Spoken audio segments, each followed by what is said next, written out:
अस्सलाम वालेकुम दोस्तों। अब आज का टॉपिक है कि कभी कभी एक क्रिमिनल की सज़ा उसकी पूरी फैमिली को क्यों मिलती है। ये चाहे वो हिंदू हो, चाहे वो मुस्लिम हो, चाहे वो क्रिश्चियन हो, चाहे वो जो भी हो, ओके, ये जो भी रिलीजन्स का हो। तो जब कोई जुर्म होता है, लॉ उससे सज़ा देता है, लेकिन कभी कभी उस गिल्टी के अलावा पूरे परिवार को क्यों मिलती है। ये कहानी उन फैमिलीज़ की है जिनका नाम किसी क्राइम के साथ जुड़ गया, पर जिन्होंने गलती कभी नहीं की, और सोसाइटी उन्हें हर रोज़ जज करती है और रोज़ दर्द देती। तो सोशल स्टिग्मा और हैरेसमेंट, पड़ोसी को अवॉइड करना होता है। स्कूल, ऑफिस और मार्केट में ये चलता है कि देखो उसका घर का बेटा है या उसके ख़ानदान का है। सिर्फ नाम होने से फैमिली की ज़िंदगी ख़त्म हो जाती है। लोग एसेम्पशन पे जज करते हैं। इनोसेंट मेंबर को भी गिल्टी ट्रीट किया जाता है। स्टिग्मा का वेट कभी कोर्ट के वर्डिक्ट से कम नहीं होता।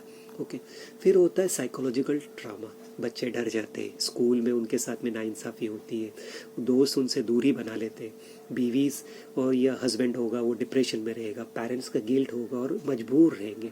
ओके, क्योंकि उनके साथ में सारे रिश्तेदार टूट जाते हैं, सारी चीज़ें टूट जाती हैं। तो हर एक कन्वर्जेशन, हर एक सोशल इंटरैक्शन एक रिमाइंडर है, तुम्हारा फैमिली सस्पेक्ट है, तुम नहीं। ओके, या तुम एक्यूज हो, तुम्हारी फैमिली नहीं। कांस्टेंट फियर और एंजाइटी क्या करती है, उनके बीच में पनप जाती है, उनकी फैमिली के बीच में ट्रस्ट ब्रेक डाउन हो जाता है। नेबरहुड उनको ट्रस्ट नहीं करते, वर्क प्लेस नहीं होता, ओके, उधर भी उनको ट्रस्ट नहीं होता। तो इनोसेंट होने के बावजूद लाइफ एक कांस्टेंट लाइफ बैटल बन जाती है। अब फाइनेंशियल और प्रोफेशनल इम्पैक्ट भी हो जाता है, जैसे जॉब लॉस हो जाता है। अगर वो किसी साथ उनके दोस्त हो या कोई रिश्तेदार हो तो उनका भी जॉब लॉस असर होता है। बिजनेस इम्पैक्ट भी होता है बॉयकॉट होने की वजह से। बहुत से जन बॉयकॉट कर देते, मगर वही अगर नॉन मुस्लिम है तो वो बॉयकॉट क्यों नहीं होता।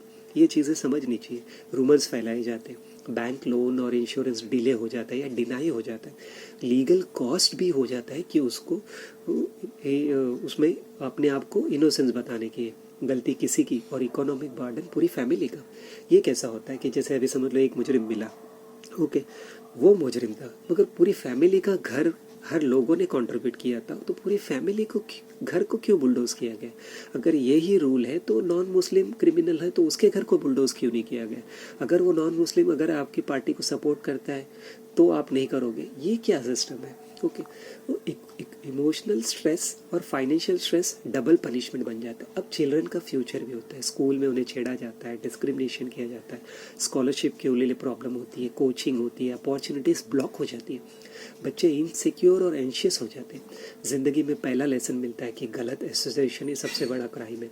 मेंटल हेल्थ के लॉन्ग टर्म कॉन्सिक्वेंस है, वो समझना होगा हमें, सोसाइटी को, चाहे वो लॉ सिस्टम हो, सोसाइटी हो, कम्युनिटी हो, सारी चीज़ों को। अब कम्युनिटी और सिस्टम का क्या रोल होना चाहिए। सोशल रिस्पॉन्सिबिलिटी, हर फैमिली को अनफेयर जज मत करो। उनके घर पे फाका होगा, उनके घर पे परेशानी होगी, सोसाइटी जाए, पड़ोस वाली जाए, चाहे पुलिस वाले खुद जाए, बाबा तुम्हारे को कुछ ज़रूरत है क्या, तुम्हारे बच्चा जिम्मेदार है या तुम्हारे कुछ रिश्तेदार जिम्मेदार है, तुम्हारा दोस्त जिम्मेदार है, तुम इसके इन्वॉल्व नहीं हो। इनोसेंस को सपोर्ट दो, कोर्ट भी उसमें इन्वॉल्व हो, रूमर्स नहीं, अवेयरनेस कैंपेन हो, लीगल एड हो, फैमिली को लीगल काउंसलिंग हो, असिस्टेंस हो, कंपेंसेशन हो। अगर हैरेसमेंट किया गया है, जॉब लॉस है तो जॉब लॉस के लिए मेहनत करो, उनको जॉब दिलाओ, सोशल बॉयकॉट मत करो, रिहैबिलिटेशन और सपोर्ट भी करो। कम्युनिटी जॉब्स है, स्किल बिल्डिंग प्रोग्राम्स है, चाइल्ड एजुकेशन सपोर्ट है, इमोशनल और साइकोलॉजिकल काउंसलिंग है। हर इनोसेंट फैमिली को एम्पावर करना होगा, हर एक की जिम्मेदारी है, सिर्फ जस्टिस नहीं, इंसानियत है। अब आता है असली सवाल, क्या हम सिर्फ वो गुनहगार पे फोकस करते हैं।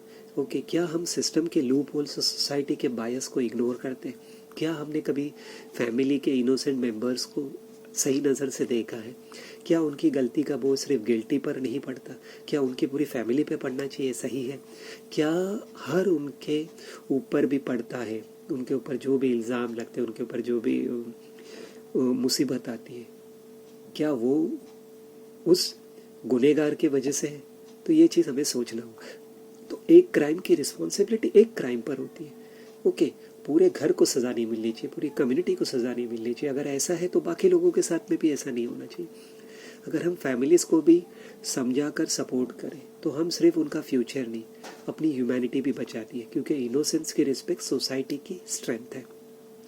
इनोसेंट फैमिलीज़ के लिए अवेयरनेस बनाओ, लीगल एड और काउंसलिंग सपोर्ट करो, चिल्ड्रन की एजुकेशन और अपॉर्चुनिटीज सिक्योर करो, सोशल बॉयकॉट्स और रूमर्स को चैलेंज करो, वीडियो शेयर करो, डिस्कशन स्टार्ट करो, और जस्टिस सिर्फ कोर्ट का काम नहीं, सोसाइटी की भी रिस्पॉन्सिबिलिटी है।